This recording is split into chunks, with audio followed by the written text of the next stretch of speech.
Menace sur le Tchad. Pas de hasard. Merci à toi, Henriette Sagna. Pas de hasard à propos des menaces sur le Tchad. Pourquoi est-ce qu'il n'y a pas de hasard à propos des menaces sur le Tchad? Bon, le président tchadien, le président tchadien, le maréchal Mahamat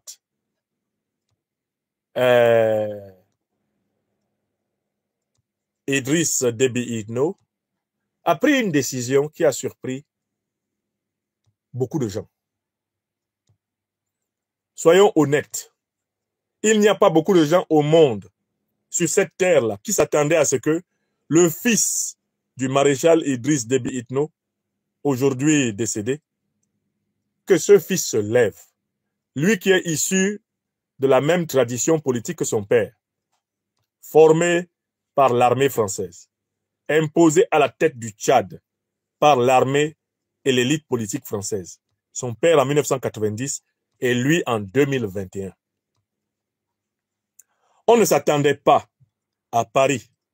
Et je suis sûr que même les pires adversaires de Mahamat Idriss Déby Itno au Tchad ne s'attendaient pas à ce que lui, Mahamat Idriss Déby Itno, se lève en plein jour et demande à l'armée française, c'est-à-dire à la parraine traditionnelle du régime politique tchadien, de plier bagage et d'aller chez elle. Je voudrais insister sur l'effet de surprise. Ils n'ont pas vu venir cela à Paris. La preuve. Quelques jours avant, M.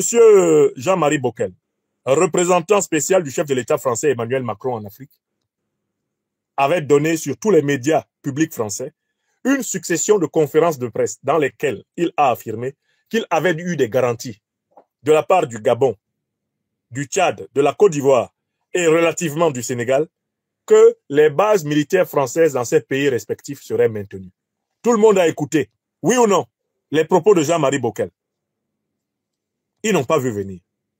Le jour même où la décision devait être prise, dans leur condescendance, leur paternalisme, leur néocolonialisme indécrottable et même ontologique, ils n'ont même pas vu cela, puisque ce jour-là, le ministre français des Affaires étrangères, Jean-Noël Barrot, était en N'Djamena. Il était reçu par son homologue tchadien, le ministre Koulamala. Il était même amené visiter des bases militaires au Tchad, passer en revue des troupes tchadiennes et françaises, en compagnie de son homologue Koulamala. Il avait même été invité à rencontrer en audience le président tchadien, le maréchal Idriss Déby Itno. Jean-Noël Barrot est reparti du Tchad en sachant que le dispositif militaire, les bases militaires françaises au Tchad étaient tranquilles, comme elles le seraient toujours, bien sûr, au Gabon et en Côte d'Ivoire, relativement aussi au Sénégal. Quand il remontait dans l'avion, il avait la paix dans l'âme. Il était tranquille. J'insiste sur la surprise. Et chez les militaires, une action menée avec surprise est l'action qui a le plus de chances de réussite. Le fait qu'il les ait pris par surprise les oblige à démanteler maintenant, morceau par morceau, leur base militaire au Tchad. Parce qu'en fait, la tentative de résistance qu'on avait observée au Mali, elle s'est conclue par quand même le fait qu'ils ont fini par respecter la décision des autorités maliennes. Ils ont retiré les militaires français. Ils ont tenté de résister au Burkina. Qu'est-ce que ça a donné? Ils ont été obligés de retirer les militaires français. Ils ont tenté de résister au Niger. Là-bas même, ça a été ostentatoire avec l'ambassadeur IT qui ne voulait même pas quitter le territoire. Au final, ils sont toujours partis. Donc cette fois-ci, la leçon est bien rentrée. Dès que les autorités tchadiennes ont sorti ce joker, les autorités françaises ont compris que cette fois-ci, l'honneur consiste à partir le plus tôt possible. Mais même là, les autorités tchadiennes les ont encore surprises en indiquant le 31 janvier 2025 comme le dernier jour, délai de rigueur. Donc en leur demandant d'accélérer leur démantèlement. Il y a donc d'abord cet effet de surprise. Mais Vous pouvez vous demander une fois de plus, mais pourquoi Idriss Déby Itno Mahamat, le nouvellement promu maréchal, pourquoi a-t-il fait cela? Quand il sait que le pouvoir de son père est dû amplement à la France, quand il sait que lui-même son propre pouvoir, on a vu le président Emmanuel Macron venir l'adouber le 21 avril 2021 à N'Djamena. Et l'une des raisons pour lesquelles d'ailleurs aujourd'hui je suis persécuté en France par le régime autocratique du président Macron, c'est parce que je fais partie de ceux qui avaient vertement critiqué ce soutien ostentatoire du président français à quelqu'un qui venait de faire un coup d'État au Tchad. À l'époque, c'était le général Mahamat Idriss Déby Itno. 3 ou 4 jours après la mort brutale de son père. Bon. Donc la question est la suivante. Si on enlève l'hypothèse qu'il est fou, car je ne pense pas que le président Mahamat Idriss Déby Itno soit fou, on est obligé de se dire qu'il y a des raisons pour lesquelles il a pris cette décision. Et j'ai déjà donné une conférence sur les raisons. J'ai donné cette conférence avant le discours du président maréchal Mahamat Idriss Déby Itno. Dans cette conférence, j'avais identifié 5 raisons de sa décision. J'ai eu le bonheur de constater, je ne sais pas si c'est une coïncidence, ou ça vient du fait qu'il lui arrive d'écouter mes conférences, j'ai eu le bonheur de constater que les 5 raisons pour lesquelles il a rompu l'accord de coopération qui datait des années 70, accord de coopération militaire avec la France, que ces 5 raisons se sont retrouvées presque mot à mot dans le discours qu'il a prononcé pour entériner cette décision annoncée par son ministre des Affaires étrangères. Faut-il rappeler les raisons? Pêle-mêle. Première raison. Lorsque le Tchad a été violemment attaqué par les groupes terroristes, il a sollicité l'intervention de l'armée française présente sur son sol. Celle-ci a refusé. Le Tchad a donc par conséquent acté le fait qu'il ne pouvait pas compter sur l'armée française pour combattre les terroristes et que par conséquent, la présence de l'armée française sur son sol ne se justifiait plus. Première raison. Deuxième raison, les ennuis du président tchadien, le maréchal Idriss Déby Itno. Et je vous dirai tout à l'heure pourquoi je l'appelle maréchal. Pourquoi moi j'accepte de l'appeler maréchal? Moi qui suis l'un de ses meilleurs critiques. On va en parler. Je sais que c'est une objection qui revient dans la bouche de beaucoup de mes frères tchadiens. Je vais expliquer pourquoi moi je l'appelle maréchal. Bon. La deuxième raison est donc le fait que il n'a pas digéré le fait que ses alliés français n'interviennent pas pour empêcher, au nom de la raison d'État française du moins, les poursuites judiciaires nombreuses qui sont tombées sur lui pour ses achats de costumes, pour les résidences familiales, pour les biens que la famille Déby possédait en France. Il a estimé que, en tant que chef de l'État tchadien, lui, il garantit les intérêts français et fait fermer les yeux même au peuple tchadien sur les intérêts français. Mais que la contrepartie n'existe pas. Si la France ne peut même pas faire fermer les yeux sur les biens que détiennent les Déby en France, mais ce n'est pas la peine de continuer à protéger les intérêts français au Tchad, alors qu'on ne peut même pas protéger la villa des Déby, les voitures des Déby, on ne peut même pas protéger leurs achats de vestes et même leurs achats de dessous. Si on ne peut pas protéger ça, ça ne sert à rien. Donc la deuxième raison, c'est le fait qu'il n'a pas vu la partie française lui garantir l'arrêt des poursuites qu'il estime en rupture avec le principe de la raison d'État, le principe diplomatique des intérêts vitaux respectifs. Ça, c'est la deuxième raison. Vous vous souvenez, j'avais dit ça, oui ou non? Troisième raison. La troisième raison est en rapport avec la politique intérieure tchadienne. Le président maréchal Mahamat Idriss Déby Itno n'a pas beaucoup aimé le fait qu'il ait été mis presque sur un même pied d'égalité, à un moment donné, avec celui qui est devenu brièvement son premier ministre. Succès Masra. Il n'a pas aimé cela. Il s'est rendu compte à un moment donné que Succès Masra était utilisé pour l'affaiblir. Et que lui, il était utilisé pour affaiblir Succès Masra, le tout afin de renforcer l'emprise du maître français sur le Tchad. Il n'a pas aimé qu'on le force à nommer Succès Masra Premier ministre. Voilà pourquoi il s'est empressé de le rouler dans la farine, de le littéralement pulvériser aux élections, et ensuite de le chasser de la primature comme un malpropre, allant même jusqu'à lui enlever le passeport diplomatique qu'il aurait pu lui laisser en vertu de ses avantages d'ancien Premier ministre.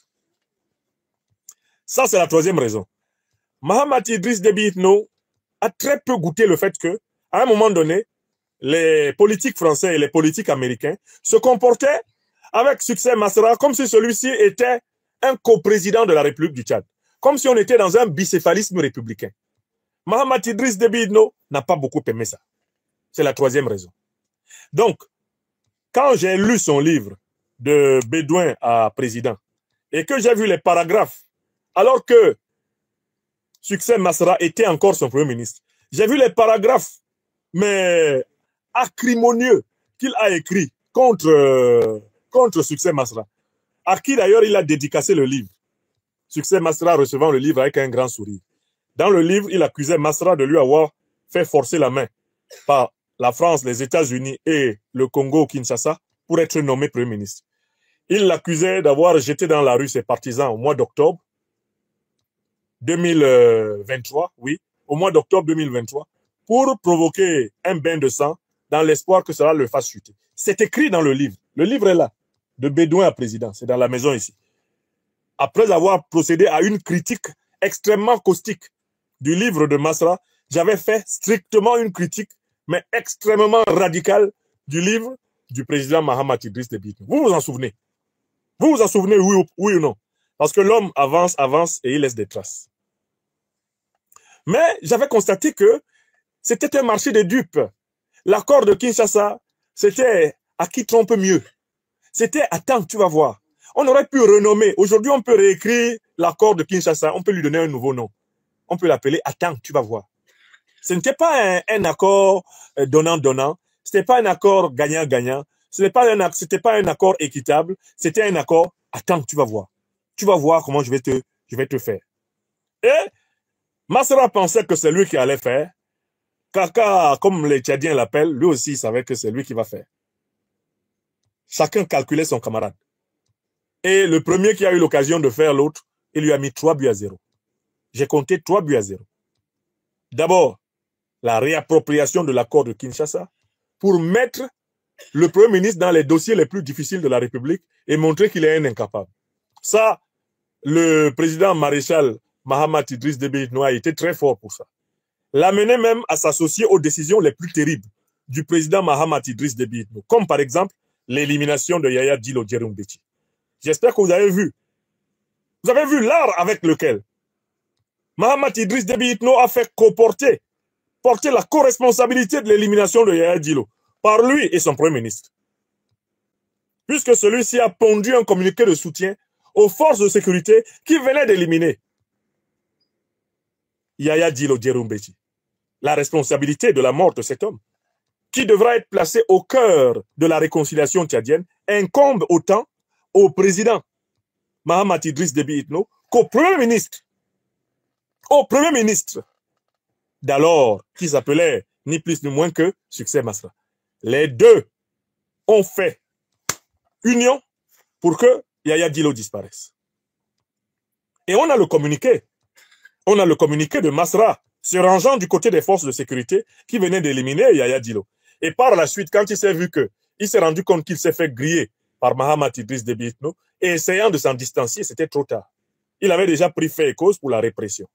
Et c'était bien le but de l'acceptation de le nommer comme Premier ministre. Le très rusé tacticien et stratège Mahamat Idriss Déby Itno voulait que Masra se mouille. Que Masra vienne lui-même mettre les mains dans le cambouis de la politique au sens sale du terme. Une fois que Masra aurait fini de se mettre les mains dans le cambouis de la politique sale, il pourrait le déposer sans avoir la moindre émeute. C'est ce qu'il a fait. Quand il a déposé Masra, il y a eu quelle mobilisation? Il y a eu quelle colère? Les gens ont compris que ce n'est pas la peine de risquer leur vie pour un type qui est prêt à renier ses principes pour un poste. Donc, en fait, voilà le 1-0 qu'il a marqué contre Masra. Et puis, il est passé à 2-0. Quand il a enlevé du poste de Premier ministre et qu'il a nommé quelqu'un d'autre, il a tout fait pour montrer que même ses avantages d'ancien Premier ministre, il n'a plus. Voilà comment lui a été retiré, entre autres, le fameux passeport diplomatique. Ça, c'est 2-0. 3-0, c'est ce qui vient de se passer. Un sujet sur lequel Masra semblait avoir pris de l'avance, puisque Masra avait théorisé l'idée que les forces françaises étaient des sans domicile fixe en Afrique. Il était allé un peu en avant sur ce thème-là, pour tourner en ironie, en dérision, les forces françaises, en disant que vraiment elles étaient à plaindre, qu'il avait pitié des forces françaises qui ne savaient plus où être. Masra avait pris un peu d'avance sur ce sujet. Mais ce qu'il ne savait pas, c'est que Mahamat Idriss Déby Itno, lui, serait capable d'aller plus loin. Masra pensait que malgré tout au Tchad, c'est toujours lui qui conserverait la palme d'or de l'audace envers la présence militaire française, puisqu'il avait osé traiter cette présence militaire française de présence militaire de sans domicile fixe errant à travers l'Afrique. Oh que non! Mahamat Idriss Déby Itno, président de la République, général encore, avant même d'être maréchal, ordonne à son ministre de la Défense de publier le décret et de lire en Mondovision la décision d'ordonner le départ des troupes françaises. Ce jour-là, Masra Amer va pondre une succession de tweets, une succession de textos indiquant son désarroi. Il ne savait pas que Mahamat Idriss Déby Itno allait lui mettre 3-0. Et ça, c'était 3-0. Car, pour une opposition politique qui se prétend relativement panafricaniste, se faire damer le pion de cette façon, par un pouvoir issu du colonialisme et du néocolonialisme français, ça, c'est le summum de la médiocrité en politique. C'est-à-dire que c'est celui qui est héritier d'Idriss Déby Itno, héritier du néocolonialisme français. C'est lui qui dit à l'armée française, va chez toi. Alors que celui qui dit, je suis le grand opposant, je suis le grand opposant, je suis le leader serviteur, je suis le leader serviteur, il n'a jamais été capable de faire un meeting où il dit à l'armée française, pliez bagage. Dès que moi j'arrive au palais, vous partez. Vous avez vu? Donc, Mahamat Idriss Déby Itno a bien noté, après ce 3-0 extraordinaire infligé à Masra, que j'ai appelé depuis lors échec. Je sais qu'il n'aime pas ça, mais c'est un nom que je lui ai donné en raison de ses ratés politiques majeurs. Mahamat n'a pas aimé quand même le fait que l'élite française et américaine ait voulu lui opposer et le mettre en rivalité avec succès Masra. Il n'a pas aimé ça. Et donc, il attendait une occasion de clarifier ce problème et de leur dire, nous sommes au XXIe siècle, vous ne pouvez pas continuer à nous imposer qui fait quoi chez nous. Même si moi-même, je me suis imposé par la force, mais ce n'est pas vous qui allez m'imposer Masra. Bon, ça c'est le 3e point. Il y a un 4e point qui est extrêmement important.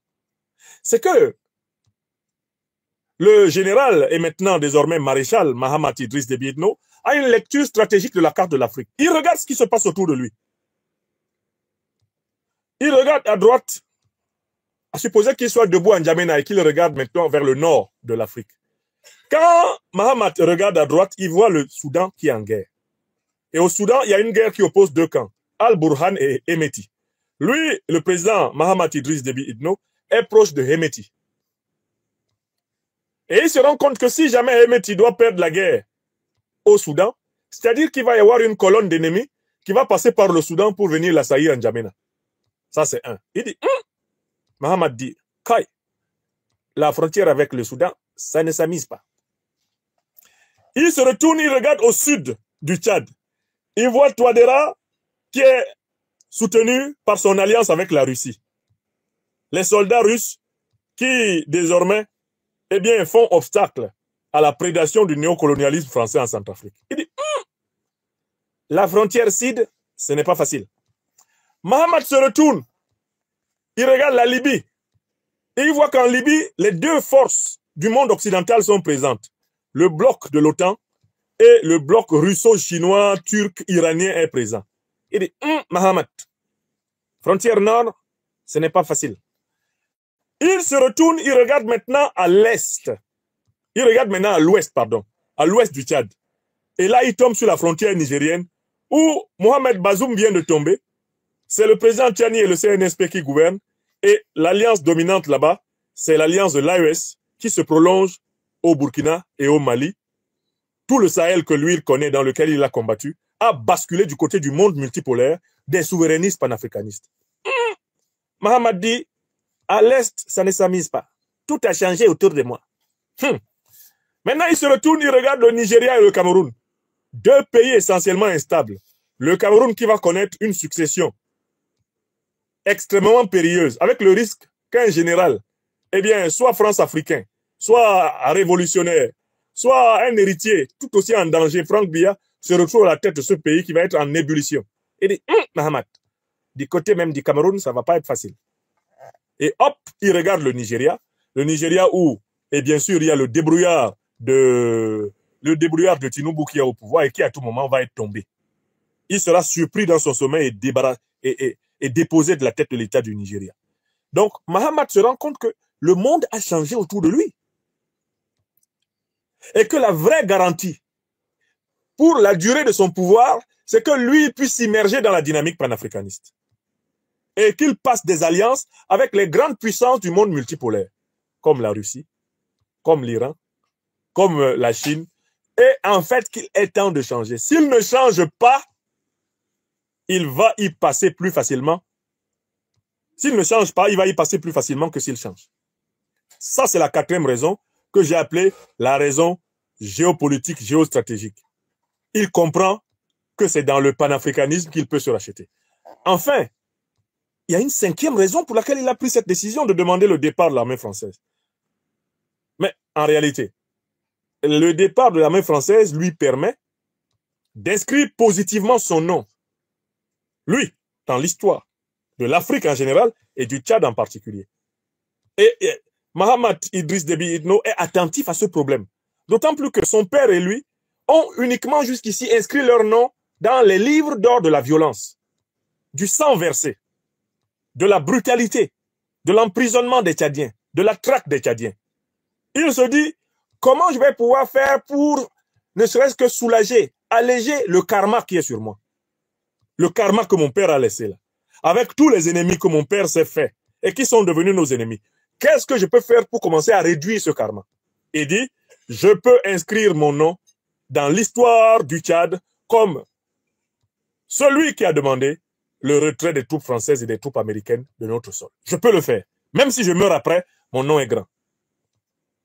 Et il a même fait le calcul que il peut, par là, avoir un nom plus grand que celui de son père. Feu le maréchal Idriss Déby Itno. Parce que son père, qui était très critique envers le néocolonialisme français et l'impérialisme à la fin de sa vie, son père n'a jamais eu le courage de prendre publiquement la décision que lui il a prise. Mahamat Idriss Déby Itno dit, je vais peut-être mourir, mais au moins il sera dit que moi, le général puis maréchal Mahamat Idriss Déby Itno, j'ai demandé à l'armée française de quitter le sol de ma terre, le sol de mon pays. Vous comprenez le sens de l'histoire? C'est pour inscrire son nom dans le sens de l'histoire. Voilà les raisons pour lesquelles il a pris cette décision. Mais vous savez, il a pris cette décision, mais il est tout à fait conscient que cette décision va engendrer des conséquences. Pourquoi? D'abord parce que ceux qui sont victimes de cette décision, à savoir la puissance néocolonialiste française, la puissance impérialiste américaine, vont chercher tous les moyens de le punir. Quelle que soit la manière dont le président, maréchal, Mahamat Idriss Déby Itno va vouloir flatter la France et les États-Unis, il faut qu'il écrive dans son carnet. Ils chercheront à me punir d'une manière ou d'une autre. Tous ceux qui ont eu la même audace que moi dans l'histoire ont été payés en monnaie de singe. Donc, il peut choisir de les flatter. Hein. Attention, nous ne voulons pas interrompre la coopération avec vous sur d'autres domaines. Attention, nous restons des amis, nous sommes des frères. Attention, ça ne concerne que les questions militaires, mais pour le reste, ça continue. Pour eux, il y a une ligne rouge qui a été franchie. Et lui, Mahamat Idriss Déby Itno, est dans leur liste rouge. Mais voilà des gens qui t'inscrivent dans leur liste rouge pour moins que ce que Mahamat Idriss Déby Itno a fait. Moi, je n'ai jamais porté une arme. Moi qui suis devant vous, je n'ai jamais porté une arme. Je n'utilise que la pensée, la parole, la plume et l'image. Mais ils m'ont classé terroriste. Ils m'ont classé S. Un écrivain, un philosophe, un penseur, quelqu'un qui éveille par la parole, par la pensée, par la réflexion critique, ils disent qu'il est dangereux. Mais combien de fois quelqu'un qui dit et obtient que l'armée française quitte son pays. Quelqu'un qui fait partir les avions militaires français de leur base au Tchad. Combien de fois lui? Je demande au président Mahamat Idriss Déby Itno de savoir que lui, moi, ils m'ont mis dans leur liste rouge. Mais lui, il est dans la liste écarlate. Écarlate. Écarlate, ça dit plus rouge que rouge. Trop rouge. Il est dans la même liste que les Saddam Hussein. La même liste que les Kadhafi. Il est dans la même liste que les Bachar el-Assad. Il faut qu'il sache que ces gens-là ont décrété que lui, là, Mahamat Idriss Déby Itno, fait partie de l'axe du mal. Il fait partie de l'axe du mal. Il faut même pas, c'est-à-dire qu'il ne faut pas que quelqu'un aille lui mentir en N'Djamena. Que ce qu'il a fait rigoler les chancelleries occidentales. Non! Sa catégorie, lui, là, c'est qu'il fait partie de l'axe du mal. Quand ils te mettent dans l'axe du mal, ton cas est pire que les gens qu'ils ont fichés S. Vous comprenez? Et ils ont l'intention de te traiter comme ils ont traité Kadhafi, comme ils ont traité Saddam Hussein, comme ils ont essayé de traiter Bachar el-Assad. S'ils avaient trouvé Bachar el-Assad à Damas, ils l'auraient pendu. Ils l'auraient pendu. Vous avez vu comment ils ont pendu les membres de sa famille? Vous avez vu? Ils sont allés même chercher le cadavre du père Assad, Hafez el-Assad, pour le brûler. Ce sont leurs rituels. C'est ce qu'ils ont fait à Bagdad. C'est ce qu'ils ont fait à Tripoli. C'est ce qu'ils veulent faire en N'Djamena. Dites ça au maréchal président. De ne pas s'endormir sur ses lauriers de maréchal président. De ne pas trop y croire. Le plus dur commence pour lui. Le plus dur commence pour lui. Parce que dans l'histoire du Tchad, qu'ils se souviennent de ce qu'ils ont fait à Rabat. Les mêmes là. Rabat. R-A-B-A-H. Rabat qui se battait pour la libération du Tchad. De tout le territoire du Kanem Bornou. Ils l'ont tué, ils ont mis sa tête sur un piquet et ils ont promené sa tête coupée sur un piquet dans toutes les circonscriptions tchadiennes pour impressionner les populations. Ça, c'est leur méthode. C'est une méthode typiquement barbare. Et il ne faut pas que le président tchadien se fasse d'illusions sur les intentions de ceux qui se sentent blessés par sa décision. Parce que pour moins que cela, ces gens-là voient rouge. Bon. Conséquence. Il va y avoir une tentative de modifier l'équilibre des forces à toutes ces frontières. On va essayer de soutenir à la frontière Est. On va essayer de soutenir le groupe de Al-Burhan contre le groupe que soutient Mahamat, le groupe de Hemeti. On va essayer de soutenir. Autrement dit, on va essayer de créer les conditions d'une rébellion qui déferle sur N'Djamena à partir de la frontière Est. Écrivez ça. Ça, c'est un. Deux. Au lac Tchad, là où il a mené l'opération Haskanit, ce n'est pas fini. Ils vont se réorganiser et attaquer. En partant du nord du Cameroun, où ils sont à nouveau signalés en pleine activité, et du Nigeria, où Tinubu a décidé de leur accorder des facilités. Le Niger vient de s'en plaindre. Donc, il faut s'attendre à un front qui va venir de là. Un front qui va venir de la zone du lac Tchad. Là où précisément l'armée tchadienne a subi de terribles revers avant de lancer l'opération Haskanit. On remonte, on va en Libye là-bas. En Libye, la situation n'est pas stabilisée. Il y a d'un côté Khalifa Haftar et de l'autre côté le gouvernement de Tripoli, qu'on appelle le CNT. Eh bien, ils vont essayer de trouver dans l'un ou l'autre des bords celui qui accepterait de soutenir la descente d'une violente colonne depuis la Libye. Il faut attendre ça. C'est inévitable. Le front nord va s'allumer. Le front nord va s'allumer. Il va s'allumer sérieusement. D'accord? Voilà. Donc, enfin, à l'intérieur même de l'appareil d'État tchadien, ils vont tout faire pour activer leur dernière poche vivante, pour tenter d'étouffer dans l'œuf l'envol du désormais maréchal Mahamat Idriss Déby Itno. Voilà la situation dans laquelle il est. Mais il faut ajouter à cela que vous allez observer que le Tchad va entrer dans des difficultés financières dans les prochains jours, si ça n'a commencé. Les décaissements de ces fonds souverains vont commencer à être retardés. les complications au niveau de ces importations vont commencer à s'afficher. On va tenter de l'asphyxier financièrement, de créer une ébullition du front social pour que les grèves amènent à la chute du régime. Et là-dedans, et bien sûr, on n'hésitera pas à tenter d'instrumentaliser une partie de l'opposition. Notamment, on tentera d'instrumentaliser le plus aigri de tous, celui qui croyait que Kinshasa lui avait donné la présidence de la République du Tchad. Vous allez voir comment il va se positionner et comment il va être soutenu par ceux qui voulaient l'utiliser simplement pour chatouiller le maréchal Idriss Déby Itno, mais qui maintenant vont vraiment essayer de l'utiliser pour le provoquer. Est-ce que c'est clair? Ébullition du front interne à prévoir. Voilà. Maintenant, comment le président Mahamat Idriss Déby Itno peut-il faire face à ces menaces? Je reprends les idées que je lui ai exposées publiquement depuis quelques semaines. Il peut faire face à ces menaces, premièrement, en passant une alliance courageuse avec l'Alliance des États du Sahel. Pas forcément même en adhérant, mais ils peuvent passer une alliance. Il y a déjà une confédération de l'Alliance des États du Sahel. Le Tchad a tout intérêt de passer un traité de coopération avancée avec l'AES.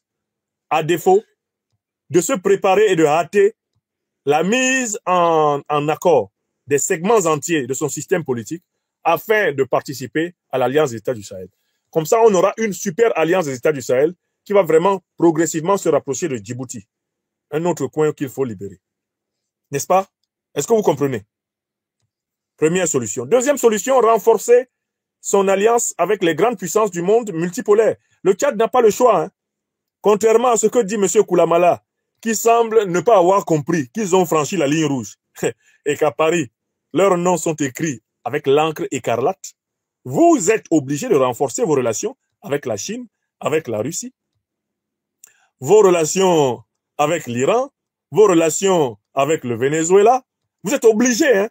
C'est pas quelque chose, c'est pas une option. Vous n'avez pas le choix. Si vous ne vous renforcez pas de ce côté, vous ne trouverez pas suffisamment de solidité pour faire face aux bourrasques qui se préparent contre vous. Tout comme en Afrique, un plus grand renforcement avec des pays comme l'Angola, comme le Zimbabwe, comme l'Afrique du Sud, en plus des pays de l'AES, s'impose. Un très grand renforcement aussi avec l'Éthiopie, où il y a un gouvernement qui peut comprendre amplement la cause que défend le Tchad. Il faut chercher des gouvernements qui ont des postures souverainistes et passer crânement avec eux de bons accords. N'est-ce pas? Et ce travail-là, M. Koulamala doit quitter la langue de bois dans laquelle il a été formé en tant que diplomate francophone, donc de l'école parisienne, pour parler une langue claire. Et pour cela, qu'il se mette à l'école du grand ambassadeur, ministre des Affaires étrangères, Abdoulaye Diop du Mali. Qu'il voit comment parle Abdoulaye Diop. Qu'il se mette à cette école-là. Ça lui suffira bien. Qu'il voit comment a travaillé à la meilleure époque possible sa sœur, la ministre centrafricaine Sylvie Baipo-Temo, quand en Centrafrique, le souffle de l'espoir soufflait encore. Qu'il regarde comment travaille la ministre sud-africaine des Affaires étrangères, Naledi Pandor, une grande femme, une grande africaine que je salue. Monsieur Koulamala doit faire l'effort de cesser de nous couler des phrases qui sont des circonlocutions et qui nous font tourner autour d'un amas de vérités non dites. Là, maintenant, c'est la diversification de la diplomatie tchadienne qui s'impose. Si vous ne voulez pas être surpris le matin par l'obligation de courir à Kousséri. Pour l'anecdote, Kousséri, c'est la ville camerounaise qui fait face au Tchad. Il y a juste le fleuve. Je crois que c'est le Logone qui coule entre les deux villes. Quand ça chauffe en N'Djamena, nous, on traverse directement à Kousséri et puis on regarde les événements. Si vous ne voulez pas être obligé de courir à Kousséri, diversifiez les relations diplomatiques du Tchad et assumez vos choix. Je ne dis pas qu'il faut rompre les relations diplomatiques avec la France, ça n'a aucun sens. Mais il faut diversifier les relations diplomatiques. Et il ne faut pas vous en cacher. Et il ne faut pas faire comme si c'est une faute. Ce n'est pas une faute. C'est un devoir pour protéger le peuple tchadien. J'en viens aux questions de politique interne. Le président Mahamat Idriss Déby Itno, le maréchal, ne pourra pas s'en sortir s'il n'ouvre pas le chantier de la réconciliation à travers la vérité, la justice et le pardon. Et la réparation et le pardon. Si ce dossier n'est pas ouvert, il n'aura pas un soutien suffisant de son peuple pour résister aux assauts des prédateurs. Il risque de se retrouver dans l'isolement qu'a connu ces derniers temps Bachar el-Assad en Syrie. Faute d'avoir pu hâter, accélérer la réconciliation avec son peuple, avec ceux qui ont perdu des êtres chers, ceux qui ont perdu leur liberté dans des prisons injustes, ceux qui ont été spoliés de leurs biens, ne pas être en mesure de redonner confiance dans le Tchad, à toutes les Tchadiennes et à tous les Tchadiens qui souffrent encore de privations injustes de leur liberté, de contraintes injustes à l'exil. Ne pas ouvrir un espace pour un Tchad commun, c'est l'erreur majeure qui conduit au résultat le plus fatal. On peut avoir tout le soutien international, on peut avoir toutes les alliances qu'on veut, si on n'a pas amplement, largement rassemblé, comme Tiani le fait au Niger, comme Traoré le fait au Burkina, ou comme Assimi Goïta le fait au Mali, son peuple avec soi, on ne peut pas tenir. Voilà pourquoi il y a des dossiers terribles. Il y a des morts atroces, abominables, condamnables, qui doivent être l'objet d'une démarche judiciaire et d'une démarche de réparation et d'une demande de pardon et d'une demande de réconciliation, une démarche de réconciliation et de grâce pour sauver le Tchad. Le Tchad ne pourra pas être sauvé si une bonne partie de ce peuple continue d'être traité plus bas que des êtres humains dans son propre territoire. C'est une vérité que j'ai le devoir, en tant qu'intellectuel politique, de dire au président maréchal Idriss Déby Itno. Je la lui dis en mondovision, pour que les plus naïfs d'entre mes critiques ne se mettent pas à penser que « Ah, j'ai été acheté par le général Mahamat Idriss Déby Itno, voilà pourquoi je lui trouve des qualités. » Non. Je me positionne du point de vue de la responsabilité que nous avons envers l'histoire africaine. Il a obligation d'ouvrir le chantier de la justice, de la vérité, de la réparation, le chantier de la réconciliation et du pardon. Ça sera le chantier par lequel il va obtenir plus que son grade de maréchal. Enfin, il y a un troisième chantier qui, lui, ne peut pas attendre. Le Tchad est un pays immensément riche et plusieurs Tchadiens sont individuellement détenteurs de fortunes énormes. Il faut donner au peuple tchadien, qui n'est pas si nombreux que cela, sur cet immense territoire. Il faut lui donner une qualité de vie. Le peuple tchadien mérite d'avoir de bonnes écoles, de bons collèges, de bons lycées, de bonnes universités. Il mérite d'avoir de bonnes routes, de bons dispensaires, de bons hôpitaux, de bons aéroports. Ce peuple mérite d'avoir un cadre de vie exemplaire parce que sa terre est riche. Le président Mahamat Idriss Déby Itno a la responsabilité d'offrir au Tchad un développement endogène. Parce que si les gens vivent dans de meilleures conditions, il leur est plus aisé de pardonner à ceux qui leur ont fait du tort que quand ils vivent dans la misère et en même temps dans le mépris. Voilà les idées que je voulais agiter ici. Mais il y a un dernier point sur lequel je veux répondre. Pourquoi je l'appelle, après avoir été l'un de ses critiques les plus sévères, l'un de ses critiques les plus virulents, l'un de ses plus grands satires, pourquoi je l'appelle maintenant le maréchal président? Je me justifie. Ceux qui me connaissent savent que quand je critique un dirigeant africain, ce n'est pas parce que je le déteste personnellement. C'est parce que je combats sa politique. Quand un président africain change de politique, j'ai le devoir de reconnaître les changements qu'il opère, de les saluer et d'orienter ma critique pour l'encourager à continuer d'autres changements. C'est cela le sens de la critique intellectuelle, de la critique politique responsable. Je critique Mahamat Idriss Déby Itno parce qu'il est héritier d'un pouvoir clanique et d'un pouvoir néocolonial. Mahamat Idriss Déby Itno prend une responsabilité historique, celle de demander aux troupes françaises et américaines de quitter le sol de son pays. J'ai le devoir intellectuel de dire c'est bien. Ce n'est pas parce que je ne suis pas d'accord avec les conditions dans lesquelles il est arrivé au pouvoir que je ne vais pas être d'accord avec la décision juste et légitime qu'il a prise de demander à l'armée française de rentrer pacifiquement chez elle. Ceux qui me connaissent savent que ma critique évolue avec les transformations de celui que je critique. On va prendre un autre exemple, l'exemple des dirigeants du Sénégal. Moi, j'ai été leur partisan quand ils étaient dans l'opposition. Quand ils sont arrivés au pouvoir et qu'ils ont commencé à renier certains de leurs engagements, je suis devenu un de leurs critiques.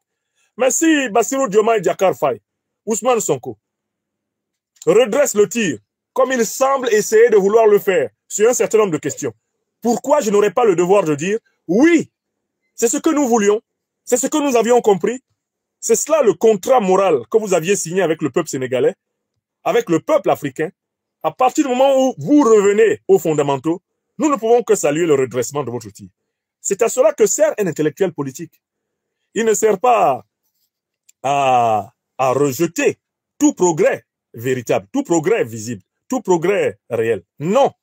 Un intellectuel politique est quelqu'un qui va pointer les défauts d'un système et qui, quand ces défauts sont remédiés, va le reconnaître et avancer dans la critique. Vous comprenez? Voilà. Donc, dans le cas du président Mahamat Idriss Déby Itno, pourquoi il mérite le grade de maréchal? Mais s'il y avait même un grade supérieur dans l'armée, moi je serais pour qu'on le lui donne. Mais parce qu'il est, depuis pratiquement 1970, au Tchad, le premier Tchadien à demander à l'armée française de se retirer. Le premier président tchadien. Depuis, je pense, le temps de Félix Maloum, il est le premier. Et avec cette armée tchadienne où il y a des milliers de généraux, comment on va distinguer celui qui a pris sur ses épaules la responsabilité de faire partir les troupes néocolonialistes et impérialistes? Donc, personnellement, si j'étais son conseiller et qu'il m'avait dit est-ce que c'est bien que je prenne le grade de maréchal, je lui ai dit, président, vous pouvez vous en passer. Ça va être très mal perçu. On va penser que vous êtes à la course aux honneurs. Vous n'en avez pas besoin. Regardez, quelques-uns des plus grands officiers qui ont libéré ce continent n'avaient pas besoin de tout ça. Mais enfin, vous avez une armée où il y a tellement de généraux que comment on va distinguer? Eh bien, le chef suprême de l'armée des autres. Ils sont des milliers de généraux dans l'armée tchadienne. Par ailleurs, vous venez de poser un acte historique. Bon, si on reconnaît que c'est un acte historique de grande ampleur, vous prenez le grade de maréchal, ça fait quoi? Bon, qui d'autre doit prendre alors ce grade au Tchad? Si quelqu'un doit prendre ce grade de maréchal, bon, prenez-le. Pour ma part, le fait qu'il prenne ce grade de maréchal n'était pas nécessaire, mais ce n'est pas non plus un scandale. S'il est maréchal, ça fait quoi? L'avantage que Mahamat Idriss Déby Itno soit maréchal, c'est qu'il ne pourra plus avoir un grade supérieur. Bon, certains disent qu'il va être empereur. Bon, après empereur, il va être quoi? Il y a toujours un moment où tu dois arrêter, non? Quand il sera empereur, il va se faire proclamer quoi? Dieu du Tchad. Dieu du Tchad. Bon, quand il aura fini de se faire proclamer Dieu du Tchad, il sera encore bloqué, il aura un problème d'avancement. Donc, pour ma part, j'ai fini par me faire une raison. Même si je n'étais pas, je suis pas partisan de la course à la gloire. Je me suis dit, mais, enfin, quand même, bon, il y a trop de généraux au Tchad. S'il est maréchal, ça lui permet de se distinguer des autres généraux. En tant que chef suprême des armées, ça a une certaine logique, ça fait une pyramide correcte, un peu comme au Mali. Le président Assimi Goïta est général, il est général d'armée, et en bas de lui, il y a les généraux de corps d'armée, en bas des généraux de corps d'armée, les généraux de division, en bas des généraux de division, les généraux de brigade. Voilà. Tout ça a pour but, quelque part, de réorganiser, réarranger la structure de l'armée. Mais moi, je ne suis pas fâché contre... Je suis quand même pas fâché contre Mahamat Idriss Déby Itno parce qu'il devient maréchal. Parce que je suis content qu'il ait le courage de prendre une décision que toute l'Afrique souveraine demande aux dirigeants africains. Je suis content qu'il ait été capable de damer le pion à son opposition. Masra, qui se présentait comme son principal opposant, n'était pas allé aussi loin. Quand il était Premier ministre, est-ce qu'il a déposé un projet de retrait des bases militaires françaises sur la table du président de la République? Non, il n'osait pas. Parce qu'il pensait qu'il devrait la suite de sa carrière politique au soutien de Paris et de Washington. N'est-ce pas, Masra? Mais il s'est fait damer le pion par quelqu'un qui lui-même, lui aussi, a bénéficié du soutien de Paris et Washington. Mais qui dit, bon, vous partez quand même de mon pays.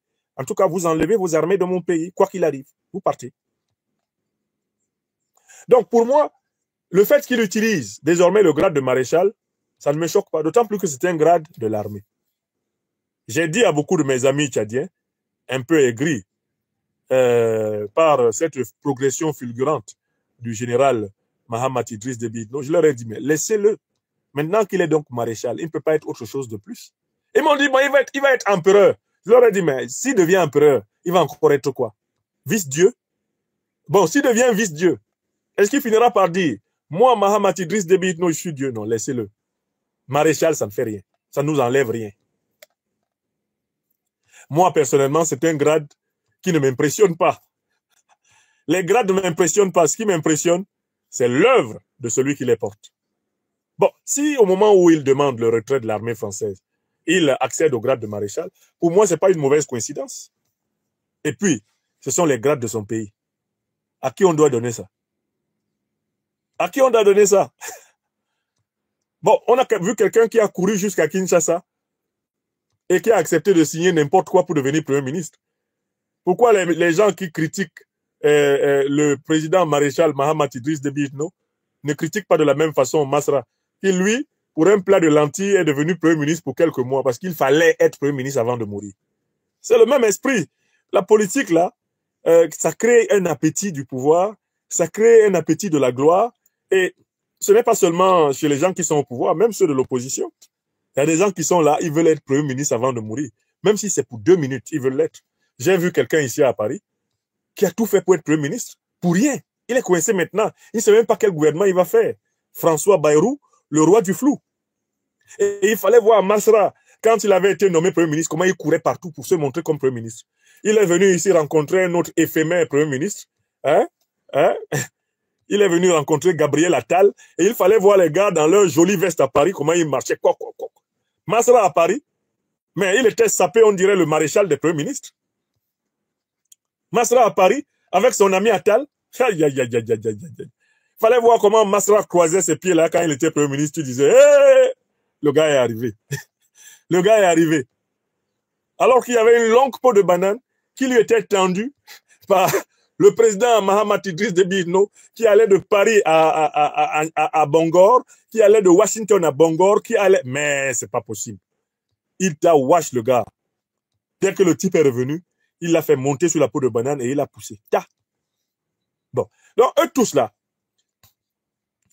lui comme son principal rival, comment il s'appelle, Masra Succès, bon, ils aiment le pouvoir. Ils aiment le pouvoir. Donc voilà comment je classe un peu cette affaire. Moi, ce qui m'intéresse, c'est le processus de la souveraineté tchadienne. Ce qui m'intéresse, c'est que le peuple tchadien soit réconcilié, que les cœurs soient apaisés, que les Tchadiens n'aient plus peur d'être tués parce qu'ils font de la politique. Parce que c'est un pays où faire la politique, c'est risquer sa vie. Est-ce que c'est normal, dans un pays aussi riche que le Tchad, où chacun peut avoir une opportunité pour vivre une belle vie, est-ce que c'est normal que tout le monde ait peur d'être tué? À commencer par le président. C'est-à-dire que le premier des Tchadiens dans l'ordre républicain a peur d'être tué en permanence. Et c'est le cas du plus petit des Tchadiens. Tout le monde a peur d'être tué. C'est un pays où la politique et la mort sont étroitement associées. Il faut bien qu'à un moment donné, on trouve une solution pour mettre fin à cela. Et l'une des causes de cette mortalité politique très élevée, mais c'était la manipulation néocolonialiste. Mais ce n'est pas la seule. Il faut que par un rituel d'acceptation de soi, un rituel de dépassement des clivages nord-sud, musulmans, chrétiens, Toubou, Zarawa, Goran, ethnie du Sud, chrétiens, catholiques, protestants, traditionnels, il faut que la conscience panafricaine émerge au cœur du peuple tchadien, y compris par l'éducation politique, et que ceci favorise la réconciliation. Moi, je voudrais partager l'espoir, le rêve d'un Tchad où les Tchadiennes et les Tchadiens n'auront plus peur d'être tués parce qu'ils s'intéressent aux affaires de leur pays. Il faut qu'on estirpe l'esprit de mort, l'esprit de crime, l'esprit de brutalité, de vengeance, de revanche, qu'on extirpe cet esprit de la vie de cette nation. Et ce sera l'une des plus belles, des plus grandes, des plus nobles nations de la terre africaine. C'est mon espoir pour l'Afrique. C'est mon espoir pour le Tchad. Je tenais à le dire. Alors, nous allons évoquer maintenant un sujet qui me touche tout particulièrement, un sujet qui me plaît tout particulièrement. Allons au Niger. allons, allons à Niamey, allons à Agadez, allons à Zender, allons à Maradi, allons à Tawa, allons au Niger. Et disons, Inaouni au peuple nigérien tout entier. Cette fin d'année, généralement les mois de décembre au Niger, sont vraiment consacrés au grand championnat de lutte traditionnelle. Et la lutte traditionnelle au Niger est vraiment un événement qui, à mon avis, doit imprégner l'opinion, non pas seulement nationale du Niger, c'est déjà le cas, mais l'opinion africaine. Parce que j'ai perçu dans ce phénomène et dans cette pratique un très grand enseignement pour toute l'Afrique. Alors, d'abord, je commence par rappeler que la civilisation africaine étant la plus ancienne du monde, en fait, les sports, les activités sportives humaines ont commencé dans la civilisation africaine avant toutes les autres. Tous les arts de la lutte, que ce soit la lutte à main nue ou la lutte avec des armes, ont été pratiqués chez les négro-africains longtemps avant qu'ils ne soient pratiqués en Asie et en Europe, même en Amérique. On trouve dans les hiéroglyphes, on trouve dans les textes toutes les preuves d'une très longue tradition d'exercice physique et d'enseignement des exercices physiques qui est ancrée dans la culture des Noirs. Et la pratique traditionnelle la plus répandue dans toutes les sociétés négro-africaines, la pratique traditionnelle d'exercice physique la plus répandue dans toutes les sociétés négro-africaines, c'est celle de la lutte traditionnelle. On trouve dans toutes les langues négro-africaines un mot pour désigner la lutte traditionnelle. Et c'est un mot proprement africain. C'est pas comme football, handball, basketball. Vous voyez très bien d'où ils viennent. Le football, le handball, le basketball, etc. Même si ils ont pu être inspirés par des arts qui étaient déjà pratiqués justement par les Africains. Dans ma langue maternelle, le Bassa, on appelle la lutte traditionnelle massing ou encore lissing, c'est-à-dire l'art de se soupeser, de se mesurer par rapport à l'axe de la Terre. L'art, littéralement, de s'affronter sur l'axe de la Terre, massing. L'art de tenter de faire basculer l'autre hors de l'équilibre de l'axe de la Terre, lissing. Et je vous invite, chacun à bien vouloir me mettre sous cette conférence le nom que la lutte traditionnelle a dans votre langue maternelle, pour ceux qui parlent les langues africaines. Je serai très heureux de découvrir les différents noms. Et vous serez d'accord avec moi que ce sont des noms typiquement africains. Du coup, en fait, la lutte traditionnelle doit être au cœur de l'éducation des jeunes africaines, des jeunes africains. Parce qu'elle peut être un moyen de leur faire comprendre ce que ressentaient, ce que vivaient leurs ancêtres les plus lointains, qui ont inspiré tout le mouvement sportif planétaire. Alors, j'ai noté un certain nombre de caractéristiques de la lutte traditionnelle. Et j'en ai trouvé 7 que je voudrais commenter. En guise de contribution à cette période culturelle au Niger. Et j'invite nos amis de la radio-télévision nigérienne qui me font parfois l'honneur de prendre certains extraits de mes conférences. Je les invite à se servir abondamment. Je voudrais bien que cet extrait soit mis à contribution dans le cadre de la semaine culturelle qui se déroule au Niger. Alors, la lutte traditionnelle, elle a, à mon avis, 7 vertus essentielles. La première vertu, c'est que c'est un exercice physique utile à la santé du corps et de l'âme. Le corps, cet instrument, cet outil naturel que la terre, que Dieu nous a donné pour vivre dans le monde de la matière, a besoin d'être exercé pour être maintenu en bonne forme. Donc, l'exercice de la lutte a la particularité qu'il suppose une mobilisation de toutes les parties du corps.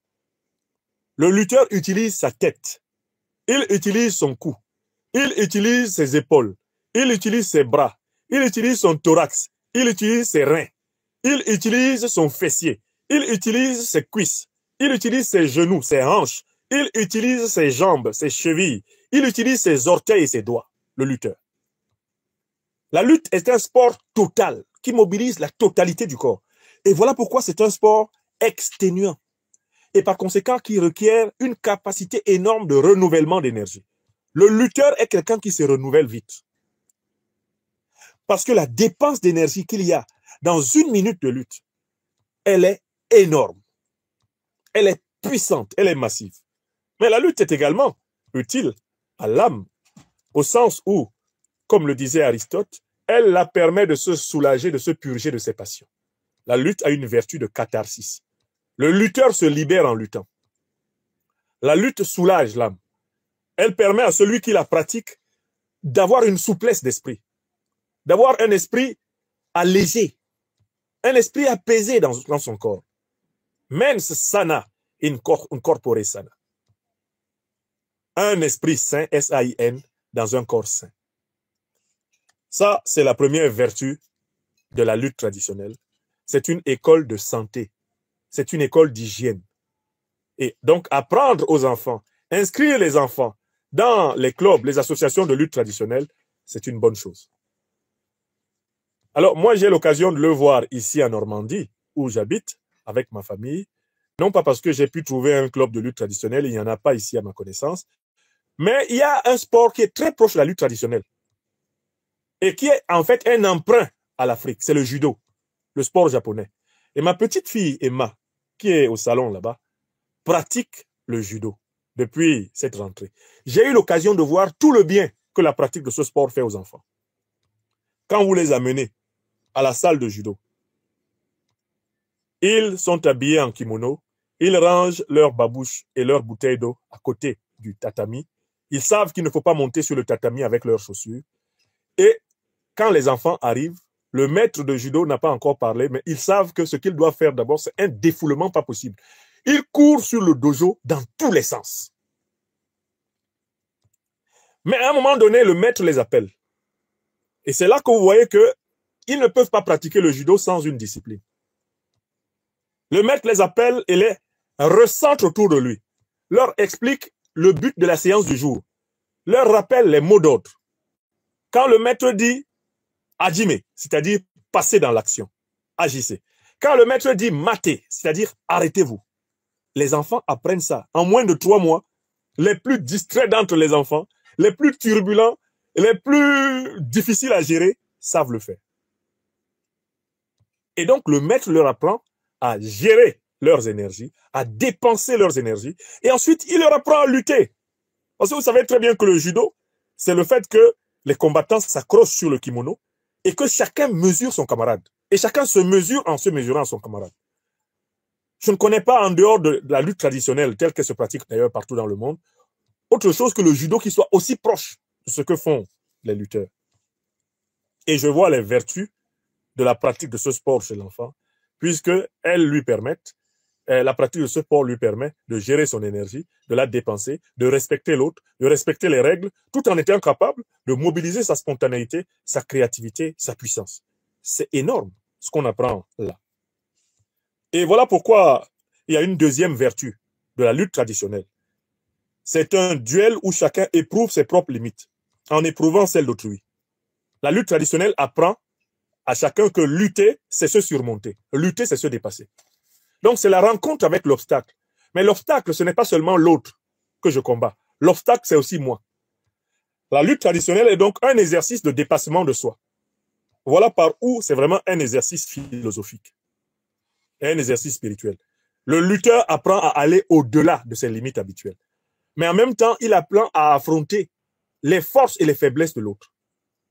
Affronter les forces de l'autre, chercher les faiblesses de l'autre, eh bien, dépasser ses propres faiblesses et imposer ses propres forces. Il y a vraiment dans la lutte traditionnelle un véritable processus de transformation. Celui qui lutte, qui pratique la lutte traditionnelle, se transforme. Il transforme son caractère en un caractère de combattant, un caractère de lutteur, un caractère de résistant, un caractère de persévérant, d'endurant, de résilient, de dur à cuire, un caractère de rusé, mais de puissant. Troisième élément, par conséquent, c'est un exercice qui développe les facultés spirituelles, non pas seulement de celui qui pratique la lutte, l'acteur, mais aussi les facultés spirituelles du spectateur. Parce qu'en fait, autant celui qui pratique la lutte va développer la vigilance, le courage, il va développer la spontanéité, l'intelligence, l'audace, la force. Il va développer tout cela, mais si vous regardez les combats, ces qualités elles-mêmes passent en vous. Les spectateurs sont nourris, ils sont émus, ils sont transformés, ils sont galvanisés par les techniques, les phases tactiques et stratégiques de la lutte. Il y a vraiment une osmose entre l'estrade et l'arène qui est quelque chose de magnifique. Quand vous êtes à Agadez, sur l'arène, ou dans une arène de Niamey, ou de Zender, ou de Tawa, vous avez l'impression d'être dans le sable de l'arène. Alors quand en plus, vous avez le faible comme moi, de parfois choisir un lutteur, votre lutteur préféré. Alors quand il est là, mon lutteur préféré, c'est toujours Nuhu Ousmane, dont je sais qu'il va perdre la moitié de ses combats, mais qui, en fait, malgré toutes les défaites, se relève toujours littéralement comme un vainqueur et qui applique le principe de Mandela qui dit « Je ne perds jamais, je n'échoue jamais, j'apprends toujours ». Nuhu Ousmane a ceci de particulier qu'il représente ce que j'appelle la philosophie fraternelle de cette lutte. C'est une lutte dans laquelle, en effet, et j'arrive là au 4e point, c'est une lutte dans laquelle le but, c'est de célébrer la vie. La lutte traditionnelle célèbre la vie. Contrairement à certains arts martiaux qu'on va observer du côté de l'Orient ou de l'Occident. Des arts martiaux qui s'achèvent par l'élimination de celui qui a été battu. Le principe de la lutte traditionnelle, ce n'est pas de tuer l'autre. Mais c'est au contraire de le surmonter. La lutte traditionnelle ne se fait pas comme la boxe anglaise. Et c'est le côté par lequel je ne confonds pas la lutte traditionnelle nigérienne, par exemple, avec la lutte traditionnelle sénégalaise. Quand je regarde les phases de la lutte traditionnelle sénégalaise, j'y vois une agressivité qui peut donner à l'intérieur de l'arène une place à la mort. Alors que dans la lutte traditionnelle, telle que je l'observe dans les arènes du Niger, le véritable objectif qui est recherché, c'est la domination de la force par l'intelligence, c'est la domination, c'est la victoire de la force et de l'intelligence face à l'autre, non pas la destruction de l'autre. Il s'agit de se surmonter et de surmonter l'autre, non pas de le détruire. Donc la lutte traditionnelle nigérienne est vraiment un art de vie. Les deux lutteurs sont toujours vivants à la fin du combat. Bien souvent d'ailleurs, ils cèdent à se relever. Et celui qui gagne est félicité par celui qui a perdu. Je vois un 6e point dans la lutte traditionnelle, c'est qu'elle nous connecte vraiment avec la filiation ancestrale et les forces cosmiques. Alors, les lutteurs traditionnels du Niger arrivent tous avec tous les objets symboliques de leur clan, de leur famille, de leur ethnie. Les gens sont couverts d'amulettes, ils sont couverts de fétiches. Certains se sont oints avec les ongans les plus sacrés de leur tribu. Il y en a qui arrivent avec des attributs extrêmement impressionnants dans leur jupe de lutte. C'est juste incroyable. Chacun vient avec l'affirmation de la puissance symbolique du message des ancêtres. Alors, pour ma part, les objets fétiches que les gens portent sur eux ne sont pas puissants si les gens ne comprennent pas le sens de ce qu'ils portent sur eux. Les plus grands lutteurs sont ceux qui méditent sur chacune des amulettes qu'ils portent sur eux. Sont ceux qui, littéralement, incorporent ces objets physiques sur le plan symbolique afin de recueillir les forces psychiques, les forces cosmiques qui sont symbolisées par ces objets. Les grands lutteurs, leurs fétiches ne sont que des rappels de la source spirituelle de l'énergie humaine. C'est pas le fétiche qui fait l'homme, mais c'est l'homme qui fait le fétiche. Car celui qui a compris la signification, la portée de son fétiche, eh bien, va véritablement en profiter. Alors que celui qui le porte simplement comme une parure, ou comme une menace, ou comme un chantage, ou comme une vantardise, il ne va pas en tirer le meilleur parti. Gare à la mauvaise compréhension des objets symboliques que la tradition, eh bien, donne aux lutteurs. Ces objets sont des messages. Ces objets sont des codes. Ces objets sont des mantras. Ce sont des méditations. Ce sont des invitations à aller puiser dans les ressources du monde invisible. Mais il faut que cet effort soit produit par le porteur des amulettes, par le porteur du fétiche, par le porteur du symbole. Si celui-là, eh bien, ne fait rien pour comprendre pourquoi il porte cela et qu'est-ce que cela a pour but de provoquer, eh bien, on voit souvent que l'effet est strictement nul. La lutte est en fait globalement un exercice de recherche de l'équilibre. L'homme à la recherche de l'équilibre du cosmos. L'homme qui utilise les forces du cosmos pour rester en harmonie, pour ne pas se laisser désaxer par l'autre. C'est le lutteur. Le lutteur est le combattant de l'équilibre. C'est celui qui ne veut pas être déséquilibré. C'est celui qui veut être toujours en relation avec l'axe du monde. Il veut se tenir. Il veut pouvoir tenir bon. Le lutteur est celui qui reste debout. Et en ce sens, c'est une vertu qui peut inspirer un peuple tout entier, notamment en matière de souveraineté, d'indépendance vraie. Enfin, j'ai noté un 7e point très intéressant de la lutte traditionnelle, c'est le potentiel d'activité sociale et économique dont la lutte traditionnelle, telle que je l'ai observée au Niger ou même au Sénégal, est porteuse. Il y a tellement d'activités autour de la lutte traditionnelle qui peuvent en faire un centre sportif intégral pour la société africaine et être l'occasion de la transmission de nos valeurs traditionnelles, de vérité, de justice, de solidarité, mais aussi d'enracinement dans la connaissance de la finesse de nos traditions.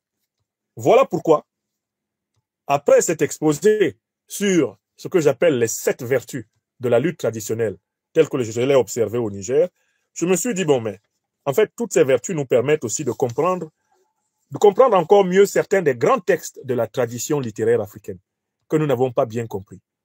Quand on a médité, du moins comme j'ai essayé de le faire, sur la lutte traditionnelle, eh bien, africaine, et sur l'importance que celle-ci devienne centrale parmi les activités culturelles et sportives africaines, parce qu'elle permettra mieux de véhiculer le patrimoine traditionnel, culturel de l'Afrique, eh bien, on se rend compte que, en fait, les vertus qui sont cultivées dans la lutte traditionnelle, ce sont des vertus qui sont invoquées dans les textes traditionnels africains.